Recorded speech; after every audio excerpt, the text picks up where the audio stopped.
স্বাধীনতা চেতনা। আওয়ামী লীগ হচ্ছে সবচেয়ে স্বাধীনতা বিরোধী। আওয়ামী লীগ এখন একটি গালির নাম।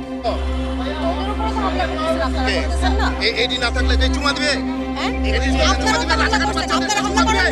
আপনারা হামলা করেন নাই, আপনারা ওদেরকে মারেন নাই, আপনারা যে মারছিলেন আপনি খুব চেতনা, আপনি গুলি করেন নাই, আমার কিছু হয় না, আমার ছাত্র, আমি একজন শিক্ষক, আপনার শিক্ষক না, আমরা বের হই নাই, আমি এইখানে পড়ে আসছি, আমি শুনে আসছি, আপনি এসে থাপ্পড় মারতেছেন, আমি এই বিল্ডিংয়ে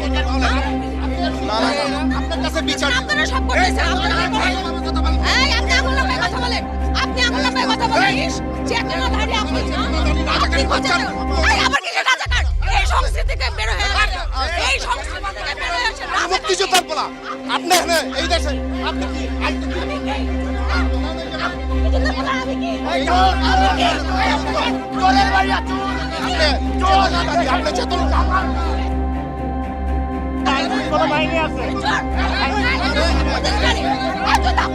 আরে ভাই এটা করেন না, আমার সাথে আসেন মুক্তিযোদ্ধা বাংলাদেশের সব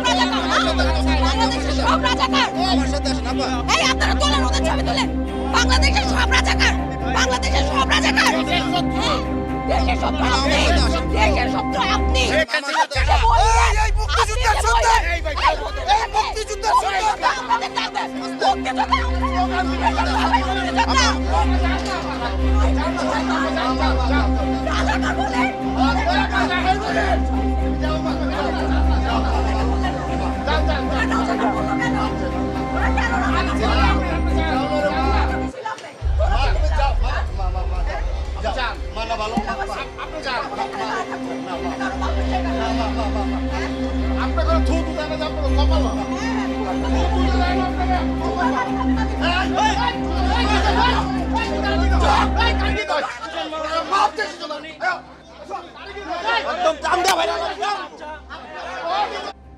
আবু সাইদের মতো সাহসী তরুণ এবং এমন সাহসী শিক্ষয়িত্রী দরকার।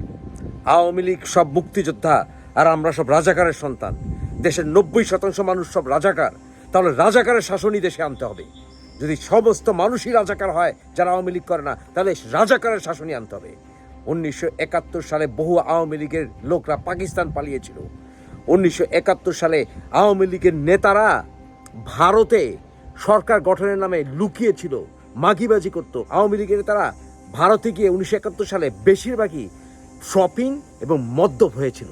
জিয়া রহমান যদি সেই স্বাধীনতা ঘোষণা না দিতেন, তাহলে ওই মুজিবনগর সরকারই গঠিত হতো না। মুজিবনগর সরকার গঠিত হয়েছিল লজ্জায়, কারণ জিয়া রহমান স্বাধীনতা অলরেডি ঘোষণা করে ফেলেছিল তার কয়েকদিন আগে। এসব চেতনাবাজদের রুখেন। এরা বঙ্গবন্ধু আর ওই জাতির পিতা আর ওই মুক্তিযোদ্ধা, এই তিনটাকে এক করে তারা বাংলাদেশে আওয়ামী ফ্যাসিস্ট রাজ্য কায়েম করতে চায়। তারা মনে করে যে তাদের দল যারা করবে না, সবাই হচ্ছে অমানুষ, সবাই হচ্ছে রাজাকার, সবাই হচ্ছে দেশদ্রোহী। অথচ এই হারামখোররাই দেশদ্রোহী। তারা বাংলাদেশের মানুষের মুক্তি কেড়ে নিয়েছে। এদের বিরুদ্ধে সংগ্রাম করতে হবে। স্যালুট এই নারীকে, স্যালুট এই শিক্ষয়িত্রীকে।